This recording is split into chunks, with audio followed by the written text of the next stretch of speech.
Assalamualaikum warahmatullahi wabarakatuh. Alhamdulillahi wahdah, sadaqa wa'adah, wa nasara abdah, wa azza jundah, wa hazamal azaba wahdah. Ashhadu an la ilaha illallah wahdahu la syarikalah, wa asyhadu anna Muhammadan abduhu wa rasuluh la nabiyya ba'dah. Allahumma sholli wa sallim wa barik ala Muhammad wa ala alihi wa sahbihi wa man walah, amma ba'. Qala Allah ta'ala fil kitabil karim, a'udzu billahi minasy syaithanir rajim.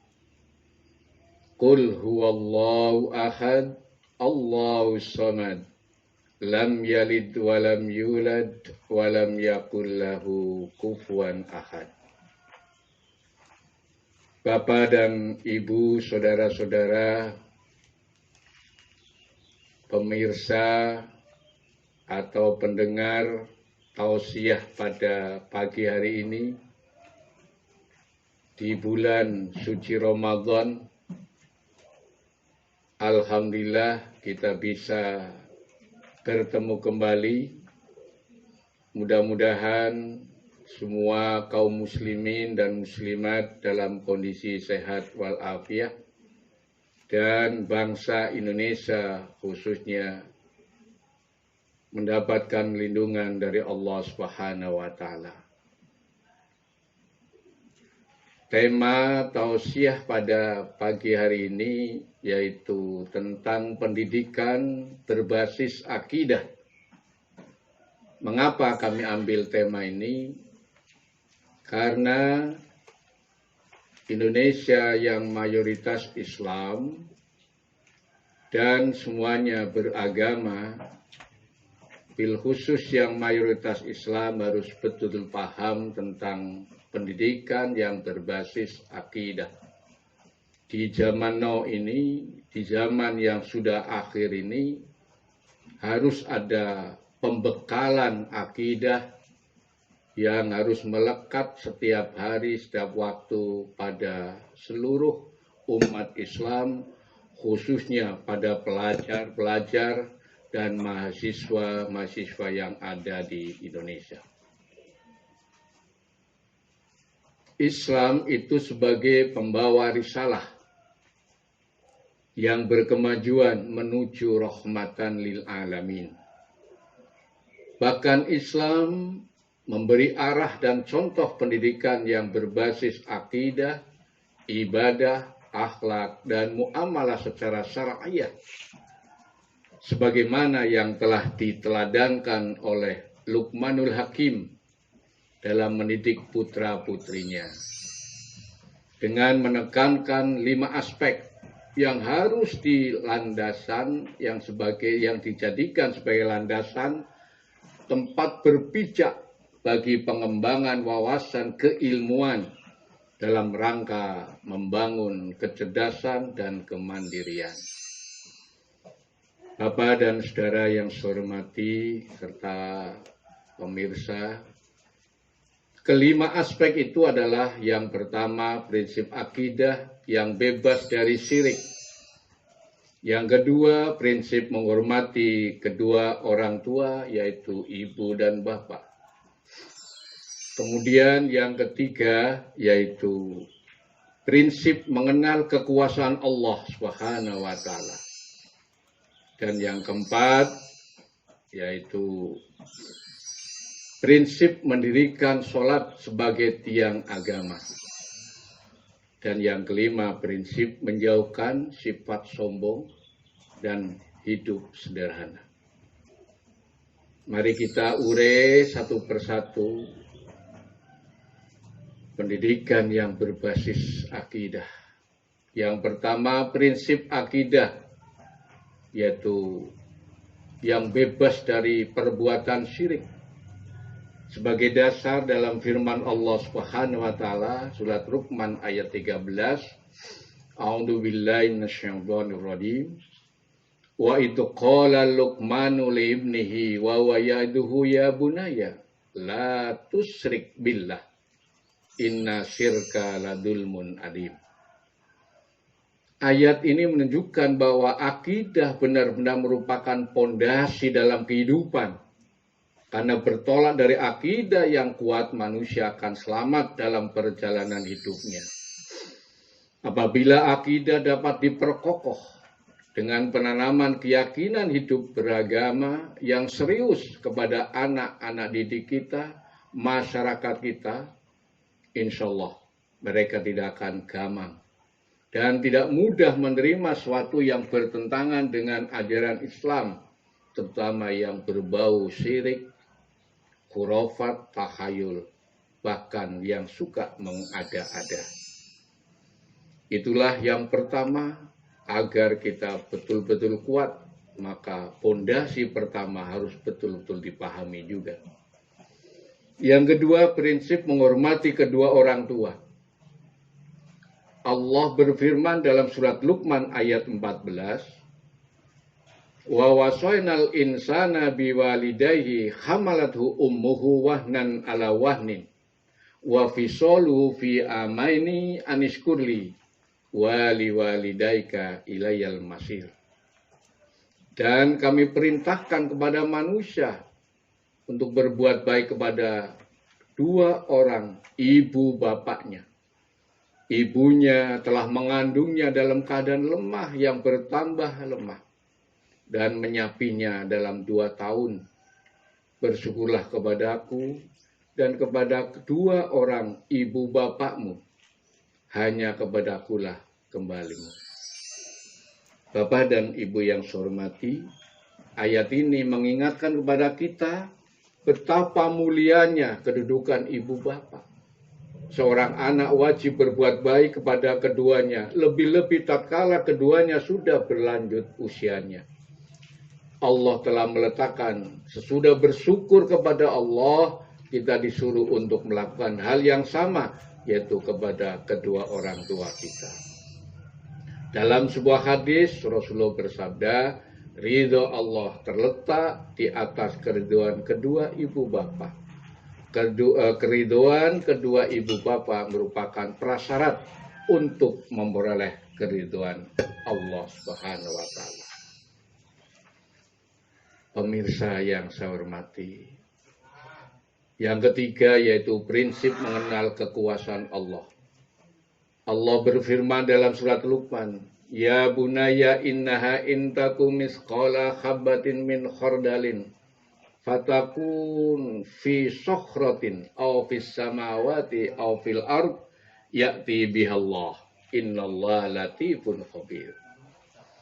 Luqman berkata, hei anakku, sungguhnya jika ada suatu perbuatan seberat biji sawi dan berada dalam batu atau di langit atau dalam bumi, niscaya Allah akan mendatangkannya atau membalasinya. Sesungguhnya Allah Maha Halus lagi Maha Mengetahui. Ayat ini menanamkan konsep kejujuran kepada anak, bahkan kejujuran kepada seluruh umat Islam, bahkan bangsa Indonesia, bahwa di mana saja manusia berada, bila dia melakukan suatu kebaikan atau kesalahan, meskipun sebesar atom, bahkan lebih kecil dari itu, Allah pasti tahu dan akan tetap membalasnya. Jujur atau kejujuran membawa berkah dari segala arah. Maka seandainya dari kepala keluarga, ketua RT, ketua RW, kelurahan, Pak Camat, wali kota, bupati, gubernur, menteri-menteri, bahkan MPR, DPR, dan seluruh jajaran pemerintah sampai presidennya, semuanya jujur dalam mengelola pemerintah atau negara kita, akan tercapai negara yang baldatun thayyibatun warabun ghafur. Ajaran Rasulullah SAW jujur berakhir dengan nikmat surga, dusta membawa dosa dengan siksa neraka. Kita lihat berkahnya jujur. 1, dijanjikan pengampunan dari Allah Subhanahu wa taala. Yang kedua, orang jujur dikumpulkan dengan para nabi, syuhada, dan orang-orang yang soleh. Yang ketiga, jujur mengendali diri sejati. Dan yang keempat, jujur menjadi karakter istimewa seorang mukmin. Yang kelima, jujur memberi ketenangan dalam hidupnya. Dan yang keenam, jujur menjadikan keselamatan di dunia wal akhirah. Bahkan jujur yang ketujuh, melahirkan kepercayaan. Bapak dan saudara yang saya hormati, diharapkan pemerintahan yang akan datang lebih dari menempatkan sifat kejujuran agar negara kita betul-betul mencapai negara yang aman, nyaman, sejahtera. Yang keempat yaitu prinsip mendirikan sholat. Dalam surat Luqman ayat 17 Allah berfirman, Ya bunaya aqimis sholah wa'mur bil ma'ruf wanha 'anil munkar wasbir 'ala ma asabak inna dzalika min azmil umur. Hei anakku, dirikanlah sholat dan suruh manusia mengerjakan yang baik dan cegahlah mereka dari perbuatan yang mungkar. Dan bersabarlah terhadap apa yang menimpa kamu. Sungguhnya yang demikian itu termasuk hal-hal yang diwajibkan oleh Allah Subhanahu wa taala. Maksud ayat ini adalah Allah memesan agar sholat jangan diabaikan, karena sholat yang didirikan akan melahirkan kekuatan dan keberanian menggerakkan masyarakat, menyuruh berbuat baik dan mencegah perbuatan mungkar yang dimulai dari diri sendiri. Namun kita ingat sekarang ada wabah corona. Maka sholat kita mungkin banyak yang di rumah masing-masing, terutama sholat tarawih, sholat Jumat, bukan karena kita takut pada corona itu. Tapi memang kita harus mengikuti aturan-aturan yang ada yang sudah ditarjikan, bahkan ulama-ulama sudah memberikan penjelasan-penjelasan bahayanya kalau ada kerumunan, mereka akan bisa kena penyakit itu. Nah, nanti kalau kita sudah aman lagi kegiatan sholat berjamaah, kita laksanakan di masjid-masjid, di musola-musola.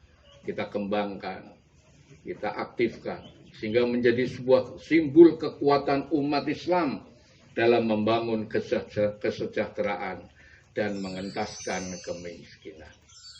Bapak dan Ibu yang saya hormati, yang terakhir yaitu mengenai prinsip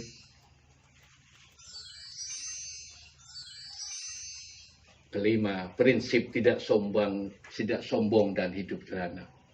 Dalam Al-Quran Allah berfirman, wala tusair khaddaka linnas wala tamsi fil ardi marhan innallaha la yuhibbu kulla mukhtalun fakhur.